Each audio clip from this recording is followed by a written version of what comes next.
खलीफा बनते ही उन्होंने अबू बकर की वसीयत के मुताबिक इराक की तरफ एक लश्कर रवाना किया। अबू उबैदा रज़ियल्लाहु अन्हु को लश्कर का सालार मुकर्रर फरमाया और इस तरह मुसलमानों की अजीमुश्शान फुतूहात का सुनहरी दौर शुरू हुआ। इराक, मदाइन, हुलवान, जजीरा, Khuzistan, Nahavand, Isfahan, Hamadan, Azerbaijan, Tabaristan, Armenia, Fars, Kerman, Khorasan, Sistan, Makran, दिमश्क, हिम्स, लाजिकिया, यरमूक, क़िनसरीन, हलब, अंताकिया और बैतुल मक़दिस फतह हुए। बैतुल मक़दिस की फतह का वाक़या कुछ इस तरह है कि मुजाहिदीन इस्लाम ने करीबन 3 साल में सारा शाम फतह कर लिया। अब फलस्तीन के सिर्फ 2 बड़े शहर रह गए थे, बैतुल मक़दिस जिसे यरूशलेम भी कहा जाता है और कैसारिया। उस जमाने में फलस्तीन शाम ही का हिस्सा था। 16 हिजरी में मुसलमानों ने दूसरी लड़ाइयों से फारिग होकर बैतुल मक़दिस का मुहासरा कर लिया। इस शहर में इब्राहीम अलैहिस्सलाम, इसहाक अलैहिस्सलाम, सुलेमान अलैहिस्सलाम, ईसा अलैहिस्सलाम और दूसरे नबियों की बहुत सी यादगारें हैं। रसूलुल्लाह सल्लल्लाहु अलैहि वसल्लम की भी मेराज के सफर में पहली मंजिल यही थी। मुसलमानों का पहला किबला भी यही था। न सिर्फ यहूदी और ईसाई बल्कि मुसलमान भी इसकी बहुत इज्जत करते थे और करते हैं। मुसलमानों ने जब बैतुल मक़दिस का मुहासरा किया तो शहर के बाशिंदों ने शहर के दरवाजे बंद कर लिए। चंद दिन तो इस तरह गुजरे, फिर उन्होंने मुसलमानों के सिपह सालार अबू उबैदा बिन जर्राह को पैगाम भेजा कि हम शहर मुसलमानों के हवाले करने के लिए तैयार हैं, लेकिन शर्त यह है कि मुसलमानों के खलीफा खुद यहाँ आएं और सुलह का मुआहदा करें। अबू उबैदा बिन जर्राह ने ये बात सैयदना उमर को लिख भेजी। खलीफा सानी सैयदना उमर ने सहाबा से मशवरा करके वहां जाने का फैसला किया। आपने रजब 16 हिजरी में हजरत अली रज़ियल्लाहु अन्हु को अपना कायम मकाम बनाया और रवाना हो गए। उस वक्त दुनिया के बड़े बड़े हुक्मरान उनका नाम सुनकर कांपते थे, लेकिन अपने वक्त के सबसे बड़े हाकिम के सफर का हाल ये था कि चंद बुजुर्ग सहाबा के सिवा उनके साथ कोई नहीं था। फौज, न खेमे, न कारे, न झंडे, एक ऊंट पर सवार थे। उस पर सत्तू और खजूर के 2 थैले लादे हुए थे। एक तरफ पानी की मश्क लटक रही थी। रास्ते में खाने का वक्त आता तो सब मिलकर खा लेते। आपका लिबास बहुत मामूली सा था। बैतुल मक़दिस के करीब पहुंचे तो सहाबा ने मशवरा दिया कि लिबास तब्दील कर ले। कीमती पोशाक पेश की, लेकिन आपने वो लिबास पहनने से इनकार कर दिया और फरमाया, अल्लाह ने हमें जो इज्जत दी है वो इस्लाम की वजह से है और हमारे लिए यही काफी है। गरज इसी हालत में शहर में दाखिल हुए। ईसाइयों ने शहर आपके हवाले कर दिया। मुसलमानों ने वहां एक मस्जिद बनाई, उसका नाम मस्जिद उमर रखा। ये आज भी मौजूद है और अब तक मस्जिद उमर कहलाती है। 14 हिजरी में मुसलमानों ने हिम्स को फतह कर लिया था। 17 हिजरी को रोम के बादशाह हिरक्ल ने हिम्स मुसलमानों से छीनने के लिए समुंदर के रास्ते फौज भेजी। इस फौज ने हिम्स का मुहासरा कर लिया। जजीरे के लोगों ने भी हिरक्ल को ऐसा करने पर उकसाया था। चुनाचे जजीरे से भी 30,000 फौज आकर हिरक्ल की फौज से मिल गई। सैयदना अबू उबैदा बिन जर्राह रज़ी अल्लाह अन्हु ने इन हालात की इत्तिला सैयदना उमर फारूक को भेजी तो उन्होंने उनकी मदद के लिए मजीद फौज रवाना की। दूसरी तरफ सुहैल बिन अदी की सरकर्दगी में एक फौज जजीरे की तरफ रवाना कर दी। खुद भी मदीने से चलकर दिमश्क आ गए ताकि नजदीक से तमाम हालात पर नजर रख सकें। सुहैल बिन अदी जजीरे की तरफ बढ़े तो जजीरे से हिम्स की तरफ रवाना होने वाली फौज को अपने घर की फिक्र पड़ गई। वो हिरक्ल की फौज का साथ छोड़कर वापस जजीरे चले गए। उधर अबू उबैदा बिन जर्राह ने खालिद बिन वलीद के मशवरे से शहर से निकलकर हिरक्ल की फौज पर हमला कर दिया। घमसान की लड़ाई के बाद रोमियों ने बदतरीन शिकस्त खाई। 4000 रोमियों ने इस्लाम कबूल कर लिया। 4000 मारे गए और बाकी भाग निकले। इस लड़ाई के बाद फिर कभी हिरक्ल को शाम पर चढ़ाई की जुर्रत न हुई। 18 हिजरी में इराक में ताउन की वबा फैली। इसमें बड़े बड़े सहाबा फौत हो गए। चंद एक के नाम इशे हैं। अबू उबैदा बिन जर्राह जो मुसलमानों की फौज के सिपा सालार भी थे, मुआज बिन जबल रजी अल्लाह अन्हु, यजीद बिन अबी सुफियान रजी अल्लाह अन्हु, शुराहबील बिन हसना रजी अल्लाह अन्हु और कई बड़े बड़े सहाबा इस वबा में फौत हुए। دور فاروقی میں عرب میں قحط پڑا۔ ایسے میں سیدنا عمر نے رعایا کی خبرگیری میں دن رات ایک کر دیا۔ انسانوں کے لیے خوراک تھی نہ جانوروں کے لیے۔ سیدنا عمر کو انسانوں اور جانوروں کی یہ بدحالی دیکھ کر بہت صدمہ ہوا۔ انہوں نے بیت المال میں جتنا غلہ تھا سب مسلمانوں میں تقسیم کر دیا، جو نقدی تھی وہ بھی مسلمانوں میں تقسیم کر دی۔ تمام صوبوں کے حاکموں کو خط لکھے کہ فوراً زیادہ سے زیادہ غلہ روانہ کرو۔ چنانچہ ابو عبیدہ بن جراح نے شام کے علاقے سے 4000 اونٹ غلے سے لدے ہوئے بھیجے۔ عمرو بن عاص نے مصر سے سمندر کے راستے بحری جہاز روانہ کیے۔ ان میں ہر جہاز پر 6000 من غلہ لدا ہوا تھا۔ جب یہ جہاز مدینے کی قریبی بندرگاہ پر پہنچے تو سیدنا عمر خود انہیں دیکھنے کے لیے بندرگاہ پہنچے۔ غلے کو حفاظت سے رکھنے کے لیے بندرگاہ میں 2 بڑے بڑے مکان بنوائے۔ دوسرے صوبوں سے بھی بہت سا غلہ پہنچ گیا۔ غلے کی تقسیم کا یہ انتظام کیا کہ بہت سے رجسٹر بنوائے۔ ان میں قحط کا شکار ہونے والوں کے نام درج کیے گئے۔ ہر ایک نام کے ساتھ ان کی ضرورت کے مطابق غلے کی مقدار لکھی گئی۔ پھر ہر شخص کو پرچی دی گئی، اس پر سیدنا عمر کی مہر ہوتی تھی۔ اس پرچی کے مطابق انہیں روزانہ غلہ دیا جاتا۔ اس کے علاوہ سیدنا عمر ہر روز 20 اونٹ اپنے سامنے ذبح کرواتے اور ان کا گوشت پکوا کر لوگوں کو کھانا کھلاتے۔ اس طرح ہزاروں آدمی روزانہ سیدنا عمر رضی اللہ عنہ کے دسترخوان پر کھانا کھاتے۔ غلے کے علاوہ لوگوں میں کپڑے اور کھجوریں بھی تقسیم کی جاتی، اور خود اپنا یہ حال تھا کہ اس زمانے میں گوشت، دودھ اور گھی کھانا بالکل چھوڑ دیا تھا۔ اکثر بھوکے رہتے یا عام لوگوں کے ساتھ خود بھی کھاتے۔ اس طرح اس کا اثر آپ کے جسم پر پڑا۔ لوگ انہیں دیکھتے اور کہتے، اگر قحط دور نہ ہوا تو رعایا کا غم انہیں مار ڈالے گا۔ ایک دن ایک شخص سے پانی مانگا، اس کے پاس شہد تھا، اس نے وہی پیش کر دیا۔ آپ نے شہد پینے سے انکار کر دیا اور فرمایا، قیامت کے دن اگر مجھ سے پوچھا گیا کہ لوگ روٹی کو ترس رہے تھے اور تو شہد کھاتا تھا تو میں کیا جواب دوں گا؟ ایسا بھی ہوا کہ گھی کا برتن اور آٹے کی بوری اٹھواتے اور جہاں کہیں بھوکوں کا مجمع نظر آتا اپنے خادم کی مدد سے کھانا تیار کرواتے اور انہیں کھلاتے۔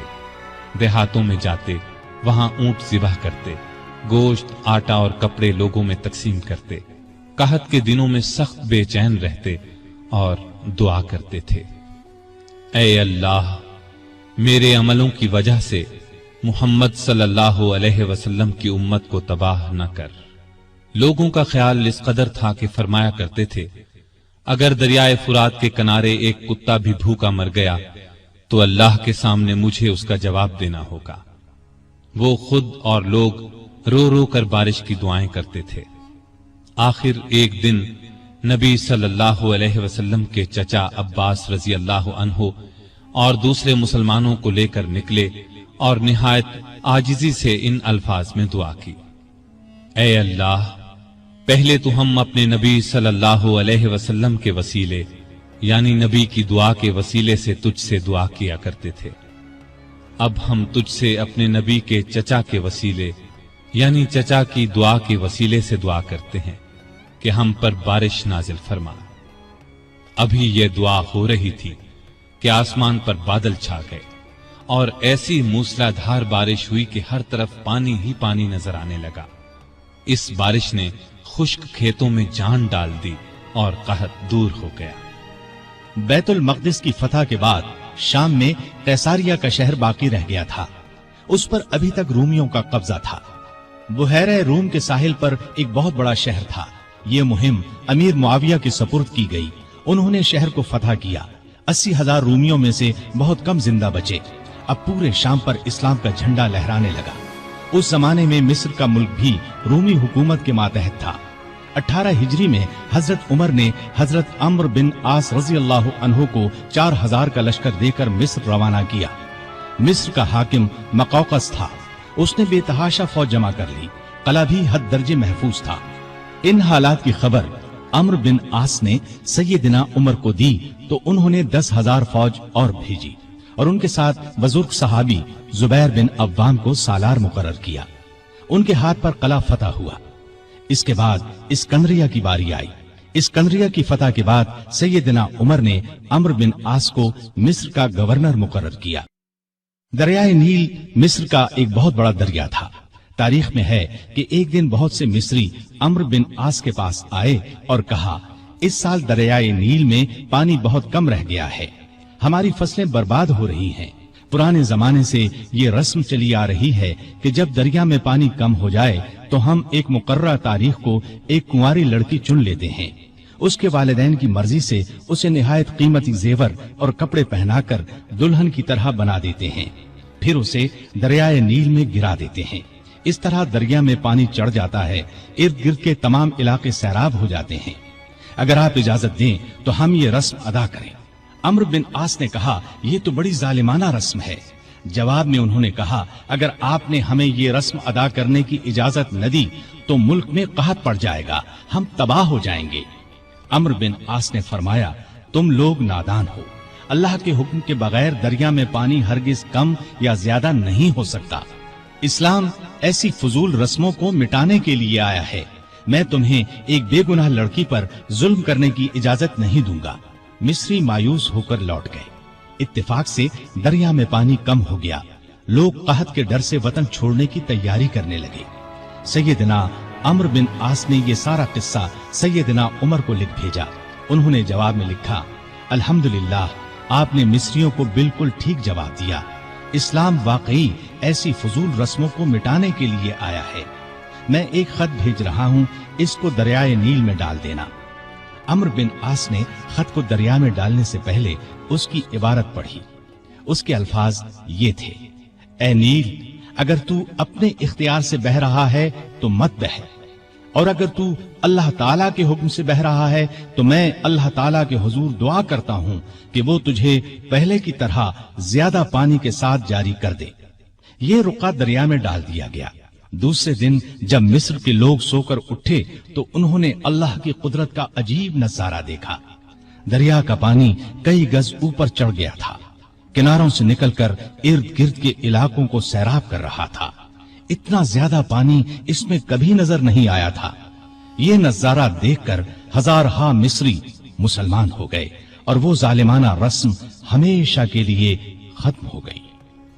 سیدنا عمر رضی اللہ عنہ کے دور میں اسلامی حکومت 22 لاکھ مربع میل تک پھیل گئی۔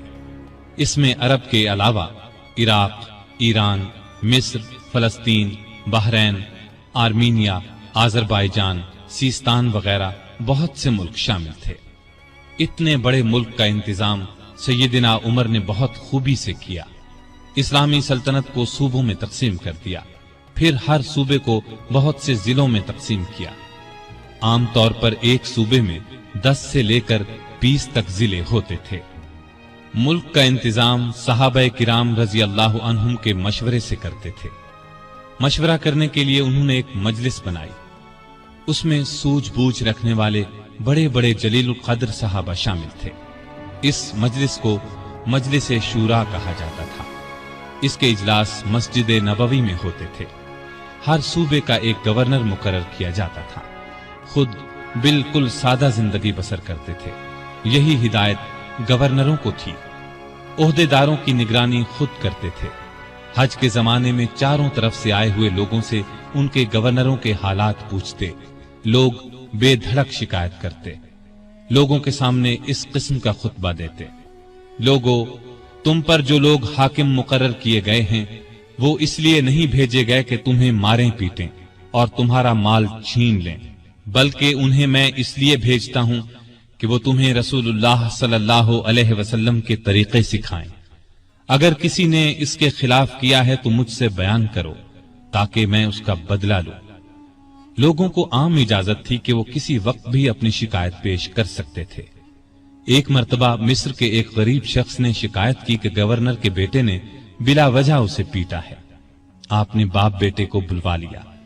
جب دونوں آ گئے تو سیدنا عمر نے اس غریب کو کوڑا دے کر فرمایا، جتنے کوڑے اس نے تمہیں مارے تھے اتنے ہی تم اسے مارو۔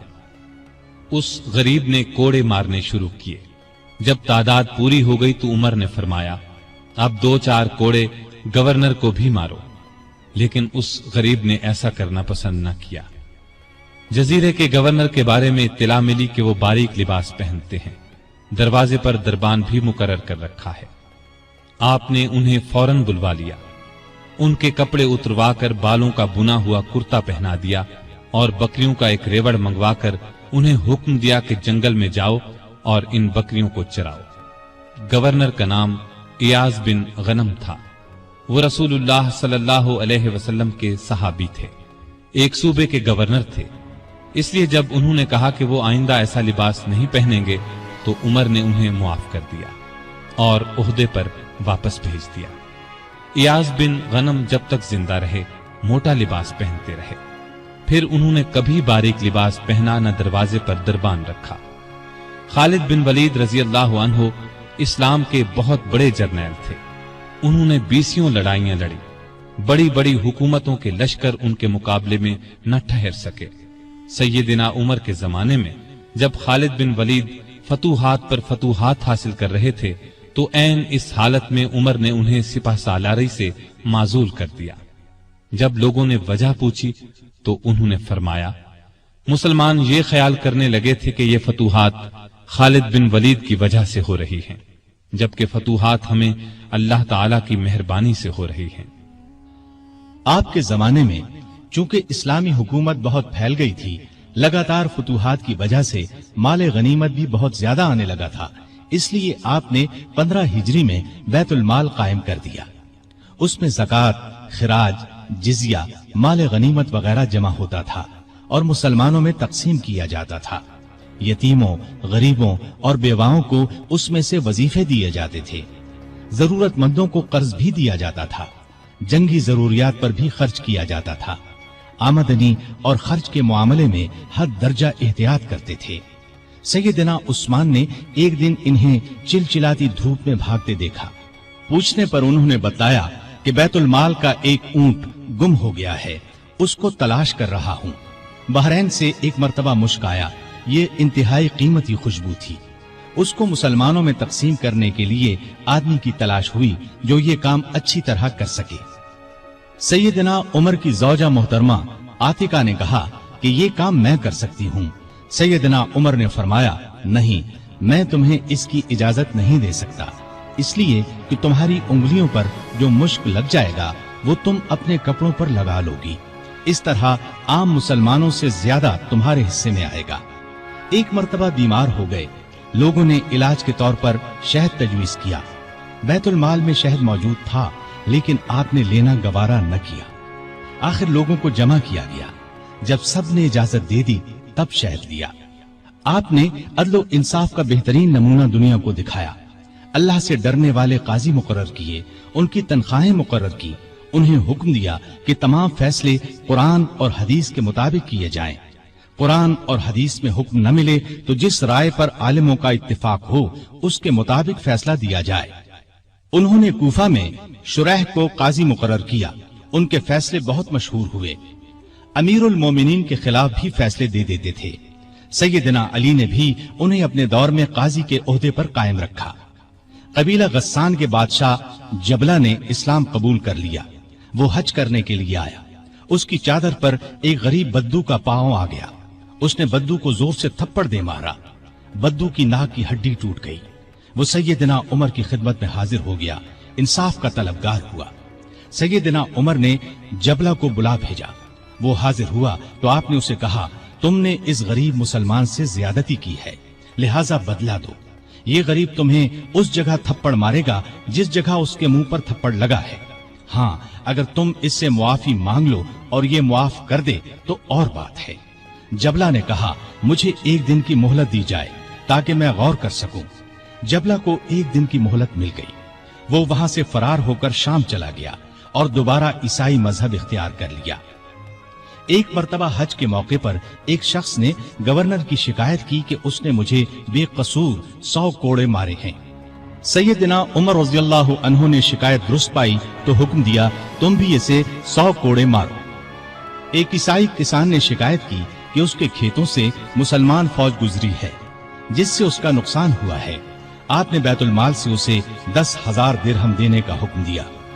सैयदना उमर फारूक ने आम लोगों को मना कर दिया कि वो शरीयत के किसी मसले पर अपना फैसला दें। इस काम के लिए उन्होंने फतवे जारी करने का महकमा कायम किया। फतवे देने वाले बुजुर्गों के नाम ये हैं: सैयदना उस्मान, सैयदना अली, सैयदना अब्दुर्रहमान बिन औफ, सैयदना उबय बिन काब, सैयदना मुआज बिन जबल, सैयदना जैद बिन साबित, सैयदना अबू दरदा, सैयदना अबू हुरैरा रज़ियल्लाहु ताला अन्हुम। सैयदना उमर रज़ियल्लाहु ताला अन्हु ने पुलिस का महकमा कायम किया। रियाया की खबरगिरी रखने के लिए रातों को गश्त लगाया करते थे। मुल्क शाम के सफर से लौट रहे थे कि एक बुढ़िया नजर आई। उससे पूछा कि बड़ी बी, उमर के बारे में कुछ मालूम है? वो बोली, हां, सुना है शाम गया हुआ है। अल्लाह उससे समझे, आज तक उसने मुझे फूटी कौड़ी तक नहीं दी। उसे मालूम नहीं मैं कितनी तंगी से गुजारा कर रही हूं। सैयदना उमर ने यह सुनकर फरमाया, बड़ी बी, तुमने जाकर उमर को अपना हाल बताया?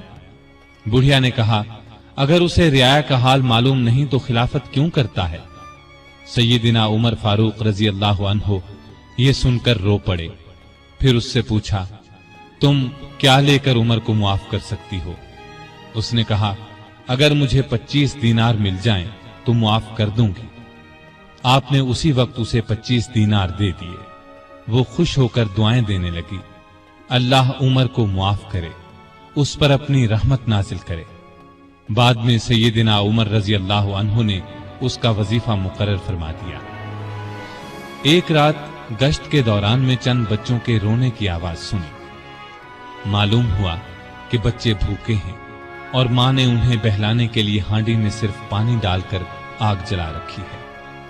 आप उसी वक्त खादिम असलम के साथ बैतुल माल गए। आटा, गोश्त, घी और खजूरें निकालकर खादिम से फरमाया, ये तमाम चीजें मेरी कमर पर रख दो। असलम ने अर्ज किया, आप क्यों तकलीफ करते हैं, मैं उठा लेता हूं। आपने फरमाया, नहीं, क़यामत के दिन मेरा बोझ तुम नहीं उठाओगे। फिर सब चीजें अपनी कमर पर लाद कर लाए। खुद खाना तैयार किया, खुद चूल्हा फूंका। खाना तैयार होने पर अपने सामने बच्चों को खिलाया। उन्होंने पेट भर कर खाया, फिर उछलने कूदने लगे। सैयदना उमर उन्हें उछलते कूदते देखते और खुश होते रहे। औरत ने उनसे कहा, अल्लाह तुम्हें नेक बदला दे। अमीरुल मोमिनीन बनने के लायक तो तुम हो, न कि सैयदना उमर। सैयदना उमर फारूक रजी अल्लाह अन्हो ये सुनकर मुस्कुराए, फिर वापस मदीना आए और उस औरत का वजीफा मुकर्रर कर दिया। एक रोज शाम के वक्त मदीने के बाहर एक काफिला उतरा। सैयदना उमर ने अब्दुर्रहमान बिन औफ रजी अल्लाह अन्हो को साथ लिया और रात भर काफिले का पहरा देते रहे। एक काफिले में एक नन्हे बच्चे को रोते देखा तो उसकी मां पर नाराज हुए कि बच्चे को दूध क्यों नहीं पिलाती। वो आपको पहचानती नहीं थी। कहने लगी, अमीरुल मोमिनीन ने हुक्म दिया है कि जब तक बच्चे मां का दूध पीते रहें बैतुल माल से उनका वजीफा मुकर्रर न किया जाए। मैं इसका दूध छुड़ा रही हूं ताकि वजीफा लग जाए। ये है इसके रोने की वजह। सैयदना उमर ये सुनकर रोए, फिर ऐलान कर दिया कि जिस दिन कोई बच्चा पैदा होगा उसका वजीफा उसी दिन से मुकर्रर हो जाएगा। एक मर्तबा लोगों को खाना खिला रहे थे। एक शख्स को बाएं हाथ से खाना खाते देखा। नजदीक जाकर उससे कहा, दाएं हाथ से क्यों नहीं खाते? उसने कहा, मेरा दायां हाथ मूता की लड़ाई में कट गया था। यह सुनकर सैयदना उमर रोने लगे। उसके पास बैठ गए और बोले, अफसोस, तुम्हें वुजू कौन कराता होगा? फिर उसकी खिदमत के लिए एक खादिम दिया और जरूरत की चीजें उसके घर भिजवाईं। एक रात गश्त के दौरान में एक औरत की आवाज सुनी। वो अपनी बच्ची से कह रही थी, दूध में पानी मिला दे। बेटी ने यह सुनकर कहा, मां, अमीरुल मोमिनीन का हुक्म है कोई दूध में पानी न मिलाए। मां ने यह सुनकर कहा, बातें ना बना, पानी मिला। अमीरुल मोमिनीन कौन सा देख रहे हैं? लड़की ने कहा, अमीरुल मोमिनीन तो नहीं देख रहे, मगर अल्लाह तो देख रहा है। सैयदना उमर ने मां बेटी की यह गुफ्तगू सुनी तो अपने खादिम से कहा, इस घर को अच्छी तरह पहचान लो। दूसरे दिन उनके बारे में पता करवाया। उन्हें लड़की की ईमानदारी इस कदर पसंद आई कि अपने बेटे आसिम के लिए रिश्ता मांग लिया। इस तरह ये शादी हुई। बनु उमैया के उमर बिन अब्दुल अजीज रहमतुल्लाह अलैह इसी खातून के नवासे थे। उन्हें अदल इंसाफ, सादगी, परहेजगारी की वजह से दूसरा उमर कहा जाता है। उनका दौर बेहतरीन दौर हुआ। मदीने की एक बेसहारा अंधी औरत के घर की सफाई अमीरुल मोमिनीन खुद किया करते थे।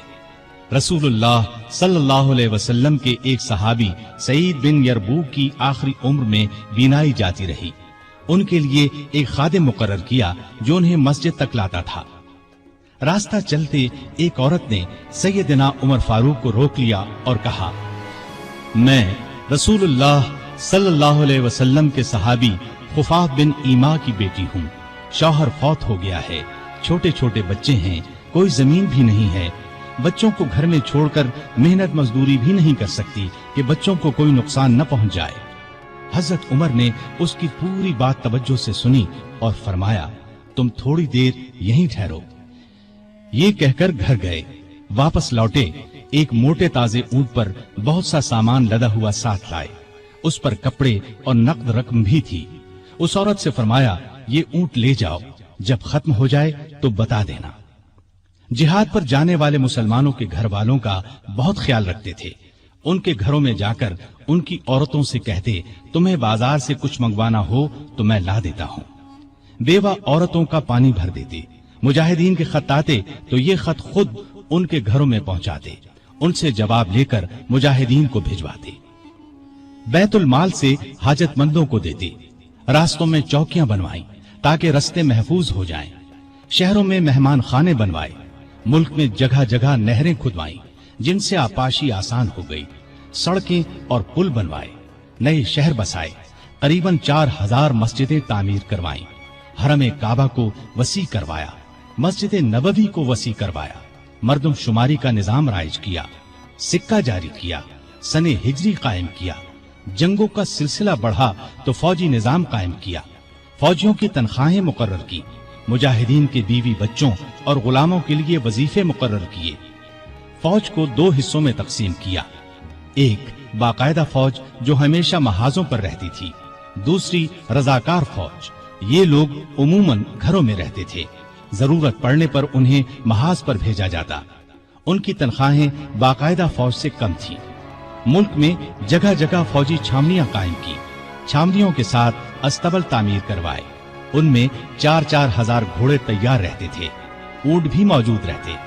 फौज के साथ खजांची, तबीब, जर्राह, गनीमत के माल का हिसाब रखने वाले, दूसरी जुबानें जानने वाले और दुश्मन की जासूसी करने वाले भी रहते थे। फौज की तालीम का भी इंतजाम किया। फौज को ये हिदायत थी कि दुश्मन से जो अहद करो उसको पूरा करो। बच्चों, औरतों, बूढ़ों और राहिबों को कत्ल न करो। माले गनीमत में खियानत न करो। आबादियों को वीरान न करो। फलदार दरख्तों को न काटो। जो लोग जंग में कैदी बना लिए जाएं, उन्हें उनके करीबी रिश्तेदारों से जुदा न करो। लड़ाई में मारे जाने वालों के हाथ पांव, नाक, कान न काटो। कुरान और हदीस की तालीम आम करती। सैयदना उमर खुद बहुत बड़े फकीह थे। उन्होंने तमाम इलाकों में फकीह मुकर्रर किए। लोग उनसे दीनी मसाइल पूछते थे। उनके जमाने में इस्लाम की बहुत इशाअत हुई। गैर मुस्लिमों से अच्छे सलूक की वजह से भी इस्लाम बहुत तेजी से फैला। इंसाफ का दामन किसी कीमत पर नहीं छोड़ते थे। शाम में मुसलमानों को मस्जिद बनाने के लिए एक जमीन की जरूरत पेश आई। जमीन एक यहूदी की थी। मुसलमानों ने जमीन उससे खरीदना चाही, लेकिन यहूदी ने इनकार कर दिया। मुसलमानों ने जबरदस्ती जमीन पर कब्जा करके मस्जिद बना ली।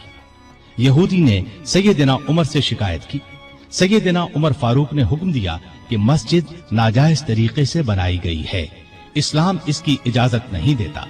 मस्जिद को गिराकर जमीन यहूदी को दे दी जाए। चुनाचे जमीन यहूदी को वापस दे दी गई। उसने उस जगह अपना मकान बना लिया। सैयदना उमर फारूक रज़ियल्लाहु अन्हु दुआ किया करते थे कि ए अल्लाह, मुझे अपनी राह में शहादत नसीब फरमा। मुझे अपने रसूल के शहर में मौत दे। खिलाफत की 11वें साल अल्लाह ताला ने उनकी ये दोनों दुआएं पूरी कर दी। जिलहज 23 हिजरी में हज के लिए मक्का गए। आप जब हजर अस्वद को बोसा देते तो कहते थे, ए हजर अस्वद, मैं जानता हूं कि तू एक पत्थर है, तू न नफा दे सकता है और न नुकसान। अगर मैंने रसूलुल्लाह सल्लल्लाहु अलैहि वसल्लम को तेरा बोसा लेते हुए न देखा होता तो मैं तेरा बोसा न लेता। ये सैयदना उमर की तौहीद का कमाल नमूना है। हज से फारिग होकर उस महीने की आखिरी तारीखों में वापस लौटे। जुमे के दिन मस्जिद में खुतबा दिया जो बहुत तवील था। इसमें लोगों को बहुत नसीहतें की। इस खुतबे में आपने एक ख्वाब का जिक्र किया और फरमाया, मैं समझता हूं मेरी मौत का वक्त आ पहुंचा है। इसके साथ ही खिलाफत के बारे में कुछ ऐसी बातें बयान की जिनसे मालूम होता था कि आइंदा होने वाले खलीफा के बारे में परेशान हैं। मदीने में मुगीरा बिन शोबा का एक गुलाम था। ये ईरानी था, अच्छा कारीगर था। उसका नाम अबू लुअलो फैरोज था। एक दिन सैयदना उमर से शिकायत की कि मैं दिन भर काम करके जो कुछ कमाता हूं, मेरा आका उसमें से बहुत ज्यादा रकम ले लेता है, इसमें कमी करा दें। सैयदना उमर ने पूछा, तुम कौन सा काम जानते हो? उसने कहा, मैं लुहार भी हूं, बढ़ई भी हूं और बेल बूटे भी बनाना जानता हूं। सैयदना उमर ने दरियाफ्त किया, तुम्हारा आका तुमसे रोजाना कितनी रकम लेता है? उसने कहा, 2 दिरहम रोजाना। इस पर सैयदना उमर ने फरमाया, तुम जो काम जानते हो उसके मुकाबले में तो ये रकम ज्यादा मालूम नहीं होती। इस पर अबू लुअलो नाराज होकर चला गया। अगले दिन अबू लुअलो फज्र की नमाज से पहले मस्जिद में छुप कर बैठ गया। सैयदना उमर लोगों को नमाज पढ़ाने लगे तो उसने कोने से निकलकर 2 धारी खंजर से अमीरुल मोमिनीन पर 6 वार किए और फिर सफों में खड़े मुसलमानों को जख्मी करता बाहर भागा, लेकिन मुसलमानों ने पकड़ लिया। इस पर उसने वही खंजर अपने पेट में झोंक लिया और मर गया। उधर अमीरुल मोमिनीन शदीद जख्मी हो गए। उन्होंने अब्दुर्रहमान बिन औफ रजी अल्लाह अन्हु का हाथ पकड़कर अपनी जगह खड़ा कर दिया, खुद जमीन पर गिर पड़े। लोगों ने नमाज से फारिग होकर देखा, जिन मुसलमानों को अबू लुअलो ने जख्मी किया था उनमें से 7 दम तोड़ चुके थे, बाकी बहुत ज्यादा जख्मी नहीं हुए थे। अलबत्ता सैयदना उमर की हालत नाजुक थी।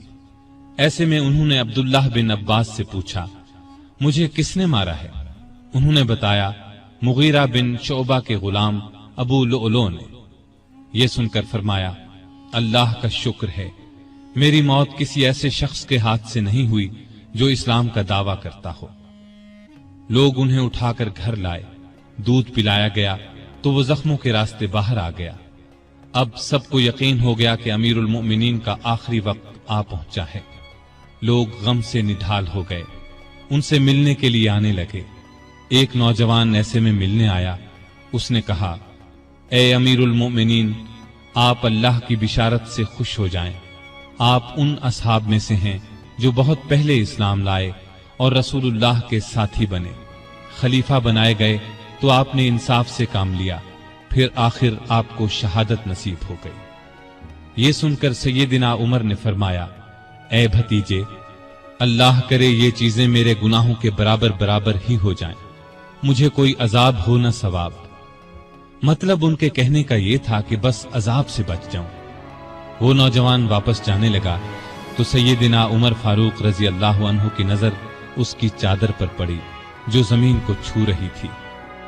इस नाजुक हालत में भी उन्हें शरीयत का इस कदर पास था कि फरमाया, इस नौजवान को वापस बुलाओ। उसे वापस उनके सामने लाया गया तो फरमाया, ए भतीजे, अपना तहबंद ऊंचा बांधो, इससे कपड़ा भी साफ रहेगा और तुम्हारे रब के नजदीक ये परहेजगारी की बात भी है।